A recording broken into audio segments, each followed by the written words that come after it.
ప్రధాన డిమాండ్ ఏంటి madam? Principal గారు 10,000 రూపాయలు డిమాండ్ చేయడం పిల్లల పెళ్లిళ్ళు అయితే. ఇంకోటి ఎగ్జామ్ ఫీజు అయితే గవర్నమెంట్ కడుతుంది కదా మేడం. ఎగ్జామ్ ఫీజు ఎట్లా వసూలు చేశారు మేడం? ఎగ్జామ్ ఫీజు ఒకటి ఆల్రెడీ రిలీజ్ చేసినట్టు లోగో పెట్టి సెక్రటరీ ఇచ్చేసాను. నేను ఎంక్వైరీ చేస్తాను. ఆల్రెడీ చెక్ రిలీజ్ అయింది. 10 days బ్యాక్ మీటింగ్ పెట్టి చెక్ రిలీజ్ చేసినట్టు ఒక్కొక్కటి నుండి 10,000 నేను ఎంక్వైరీ చేస్తాను. 10 days లోపల ఒక కమిటీ పిల్లలు పెట్టే స్నాక్స్ కూడా వాళ్ళ బ్యాగ్ పెట్టుకోవడం, వాళ్ళ కళ్ళతో చూసాం, వాళ్ళ అడిగిన వాళ్ళనేమో టార్గెట్ చేయడం, అన్నిటి మీద నేను ఎంక్వైరీ చేస్తాను. చేసి నేను ఒక 10 days లోపల ఒక కమిటీ కూడా ఇస్తారు. అందరం వచ్చి విజిట్ చేసి ఎంక్వైరీ సీసీ కెమెరాస్ ఉంటే దాని బేస్ లో మేము అదే సీసీ కెమెరా కట్ చేశారంట మరి ఎన్ని బయటకు వస్తాయని చెప్పి సీసీ కెమెరా వైర్ కట్ చేశారంటే సీసీ కెమెరా పనిచేయట్లేదు అని చెప్పి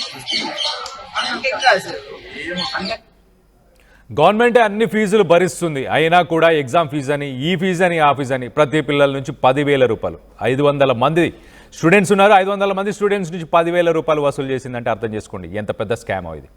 సో దీనికి సంబంధించి చర్యలు తీసుకుంటాము, 10 రోజుల్లో దీనికి సంబంధించి నివేదికని ఇచ్చే ప్రయత్నం చేస్తామని చెప్పేసి మొత్తానికైతే నిర్మల్ అనే ఒక ఎడ్యుకేషనల్ ఆఫీసర్ ఆమె అయితే చెప్పుకొచ్చింది. సో దీనికి సంబంధించి మరిన్ని వివరాలు మా ప్రతినిధి శిల్ప ఉంది, ఒకసారి శిల్పతో మాట్లాడి తెలుసుకునే ప్రయత్నం చేద్దాం.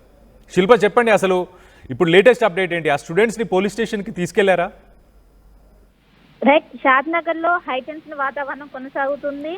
షాద్నగర్లోని నాగర్ కర్నూల్ గురుకుల డిగ్రీ కాలేజ్ విద్యార్థులు ఈ రోజు ఉదయం 9:45 వారు ధర్నాకు దిగారు. ప్రధానంగా ప్రిన్సిపల్ శైలజ అవినీతికి పాల్పడుతుంది, ఇటు విద్యార్థులని తరచుగా వేధిస్తుంది. ఏదైతే గురుకుల పాఠశాలలో జనరల్ ఎలాంటి ఫీజు అనేది ఉండదు, కానీ తను తరచుగా ఇటు విద్యార్థుల నుండి ఫీజు వసూలు చేస్తుంది. ప్రతిసారి కూడా వాళ్ళని అనేక విధాలుగా టార్చర్ చేస్తుందంటే ఇటు విద్యార్థులు ఆరోపిస్తున్నారు. దీంతో ఒక్కసారిగా వాళ్ళందరూ రోడ్డుకి ఎక్కారు. రోడ్డుకి దాదాపు వందల సంఖ్యలో విద్యార్థులు ఒక్కసారిగా రోడ్డుకి ఎక్కారు. రోడ్డుకి ఎక్కే క్రమంలో అక్కడ ఉన్నటువంటి స్టాఫ్ అడ్డుకున్నారు, కానీ వాళ్ళని నెట్టేసుకుంటూ వాళ్ళు రోడ్డు పైకి వచ్చారు. ఎప్పుడైతే రోడ్డు పైకి వచ్చారో వెంటనే పోలీసులు కూడా రంగంలోకి దిగారు. ఈ సమయంలోనే అటు పోలీసులకు విద్యార్థుల మధ్య ఒక వాగ్వాదం నడిచింది. మొదట ఒకవైపు ఇక్కడ ధర్నా దిగే విద్యార్థులు ధర్నా చేయొద్దంటూ కూడా ఒకవైపు పోలీసులు వాళ్ళని మొత్తం ఇడిపించే సమయంలోనే ఇద్దరు కూడా వాగ్వాదం అయింది. మొదట ఇటు కానిస్టేబుల్ పైన చేసుకున్నారు, అనంతరం విద్యార్థుల పైన చేసుకోవడంతో అనంతరం విద్యార్థులు తిరిగి కానిస్టేబుల్ పైన చేసుకోవడం ఒక్కసారిగా సంచలనంగా మారింది. దీంతో పెద్ద ఎత్తున అటు పోలీసులు మోహరించారు. ఇంకా వేరే దగ్గరలో ఉన్నటువంటి పిఎస్ నుంచి పెద్ద ఎత్తున అటు పోలీసులు మోహరించారు. ఆర్టీసీ బస్సులో సైతం పోలీసులు వచ్చి అక్కడ ఉన్నారంటే అది ఏ విధంగా ఉందో అర్థం చేసుకోవచ్చు. దాదాపు అక్కడ కాలేజ్ ఏదైతే డిగ్రీ కాలేజ్ లో చదువుతున్నటువంటి ప్రతి ఒక్కరు కూడా రోడ్డుపైకి ఎక్కి మాకు న్యాయం జరగాలి, ఇది కొన్ని రోజుల నుంచి అనేక రోజుల నుంచి ఇదే విధంగా అటు ప్రిన్సిపల్ శైలజ మా పైన వేధిస్తుంది, ఈ విధంగా కక్ష సాధింపు చేస్తున్న. ఒకవైపు టీచర్ అంటే ఒక భరోసాగా ఉండాలి, కానీ అలాంటి టీచరే ఇటు విద్యార్థులని చాలా వరకు కూడా ఎవరైతే మధ్యతరగతి వాళ్ళే ఎక్కువగా సంక్షేమ పాఠశాలలో వాళ్ళు చేరుతూ ఉంటారు, వాళ్ళకు అక్కడ ఫ్రీ ఆఫ్ ఎడ్యుకేషన్ ఉంటుంది. కానీ ఆమె అటు ఎగ్జామ్ ఫీజు అంటూ కావచ్చు, ఇంకోవైపు మెస్ ఫీజులు వీటన్నిటిని కూడా వసూలు చేస్తున్నట్టు అటు విద్యార్థులు ఆరోపిస్తున్న. ఖచ్చితంగా దీన్ని మీడియా దృష్టికి కావచ్చు, మొత్తం ప్రభుత్వ దృష్టికి తీసుకెళ్లాలని వాళ్ళు భావించారు. అందులో భాగంగా ఈ రోజు ధర్నాకు దిగే క్రమంలోనే మొత్తం కూడా ఒకసారిగా వీళ్ళని ఈడ్చుకెళ్తున్నారు. ఏదైతే ధర్నాన్ని విరమింపజేయడానికి ఇటు పోలీసులు ట్రై చేస్తుండగా అక్కడ ఒకవైపు పోలీసుల పైన చేసుకోవడం, అనంతరం విద్యార్థుల పైన చేసుకోవడం మొత్తం కూడా ఒక పెద్ద గొడవకు దారి తీసింది. వెంటనే విద్యార్థులందరినీ కూడా దగ్గరలో ఉన్నటువంటి పిఎస్ కు తరలించారు, వాళ్ళందరినీ కూడా అరెస్ట్ చేశారు. ఇప్పటికీ అటు ఎవరైతే ఏబీవీపీ ఏదైతే విద్యార్థి సంఘాలు ఉంటాయో మొత్తం అక్కడికి చేరుకున్న ఒక టెన్షన్ వాతావరణం ప్రస్తుతం కొనసాగుతుంది. గతంలో శైలజ సూర్యాపేట జిల్లాలో పనిచేసినప్పుడు కూడా ఇలాంటివే ఒకవైపు తరచుగా ఇలాంటి ఆరోపణలు రావడంతో అక్కడ నుండి ట్రాన్స్ఫర్ అయ్యి ఇక్కడికి వచ్చాక కూడా తన బుద్ధి మాత్రం మారలేదు.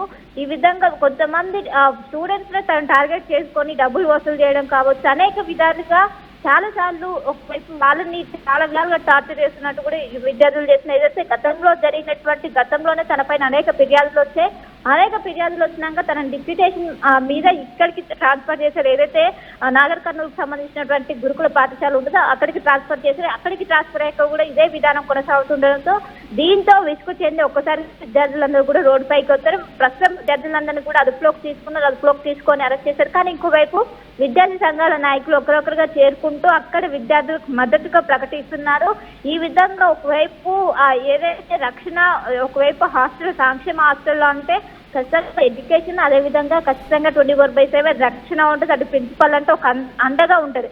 కానీ వాళ్ళ ఈ విధంగా ఇలాంటి దుశ్చర్యలకు పాల్పడితే ఏంటి అంటూ కూడా పిల్లలు పేరెంట్స్ కూడా పెద్ద ఎత్తున ఇటు ఎప్పుడైతే గొడవ అవుతుందని తెలియగానే వెంటనే పేరెంట్స్ కూడా వస్తున్నారు. మొత్తం మీద ఒక హై టెన్షన్ వాతావరణం కొనసాగుతుంది. ఖచ్చితంగా తనని సస్పెండ్ చేయాలంటూ కూడా విద్యార్థులు పెద్ద ఎత్తున డిమాండ్ వ్యక్తం చేస్తున్నారు. దీనిపైన ఒకవైపు ఎడ్యుకేషన్ ఆఫీసర్ కూడా స్పందిస్తూ తనపైన ప్రస్తుతము ఒకవైపు విచారణ కమిటీ వేసి మొత్తం చర్యలు తీసుకుంటామంటూ కూడా చెప్తున్నారు. మొత్తం మీద ప్రస్తుతం షాద్నగర్ లో ఇంకా హై టెన్షన్ వాతావరణం కొనసాగుతూనే ఉంది. Right, Shilpa, thanks for the latest update. You're watching highly disturbing content. Viewers' discretion is highly advised. ఒకసారి ఆ విజువల్లో చూద్దాం మనం. చూడండి, ఆ మహిళా కానిస్టేబుల్ ఒక వైట్ కలర్ టీ షర్ట్ అలాగే జీన్స్ ప్యాంట్ వేసుకొని ఆ స్టూడెంట్స్ ప్రొటెస్ట్ చేసే దగ్గరికి వచ్చింది. ఆమెకి ఆ స్టూడెంట్స్ ఎలా సమాధానం ఇచ్చారో ఆ విజువల్లో మనం చూడొచ్చు. మొదటగా ఆ స్టూడెంట్స్పై చేయి చేసుకుంది కాబట్టి ఆ స్టూడెంట్స్ తన జుట్టు పట్టి రోడ్డుపై లాక్కెళ్ళారు. ఆమె దురుసుగా ప్రవర్తించింది స్టూడెంట్స్పై అసలు అలా రియాక్ట్ అవ్వాల్సిన అవసరమే లేదు. అయినా కూడా మొత్తానికైతే అలా రియాక్ట్ అవ్వడంతో తనకి బుద్ధి చెప్పారు. ఒక రకంగా చూడొచ్చు, ఈ విషయంలో మనం చూడొచ్చు చాలా క్లియర్గా ఎలా ఒక్కొక్కరితోని తోసేసే ప్రయత్నం చేస్తుంది. చూడండి, లాగి పడేస్తుంది ఒక్కొక్క విద్యార్థిని, స్టూడెంట్స్ని లాగి పడేయడం, వాళ్ళని మాటలు అనడం, తిట్టడం, ఇలాంటివన్నీ చేసింది కాబట్టి ఆ స్టూడెంట్స్ అలా రియాక్ట్ అయ్యారు. ఇంకో పక్కన ప్రిన్సిపల్ శైలజ గురించి మనం మాట్లాడుకుంటే కనుక ఆమె ఆల్రెడీ ఇలాంటి స్కామ్స్, ఇలా స్టూడెంట్స్ని హరాస్ చేయడం, డబ్బులు వాళ్ళ నుంచి ఎక్స్ట్రాక్ట్ చేయడం ఇలాంటి గతంలో కూడా చేశారు.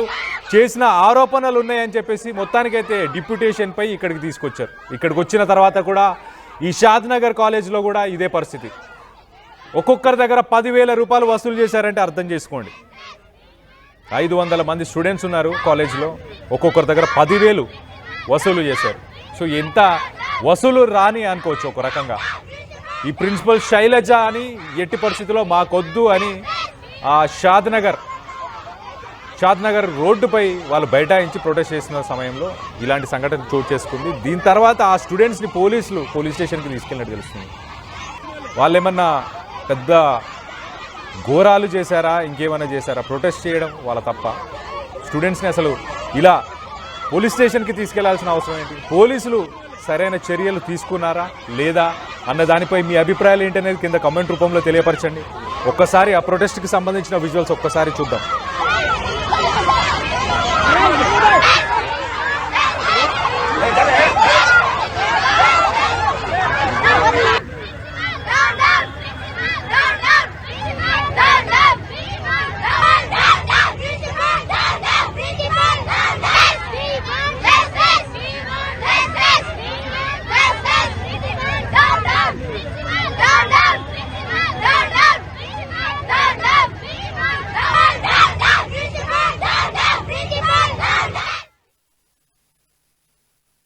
ఇల్లైనా ఫ్యాక్టరీ అయినా క్లినిక్ అయినా రూఫ్ ఉంటే safe. Truzon solar system install చేయండి.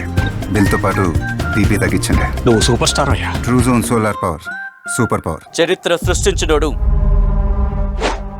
ఇప్పుడు ఆ చరిత్రని తిరగరాయబోతున్నాడు. అబద్ధాల గోడల్ని బద్దల కొట్టి నిజాలను రాగా మీ ముందుంచబోతున్నాడు. నిజమైన వార్తల కోసం వెంటనే డౌన్లోడ్ చేసుకోండి రా యాప్ని.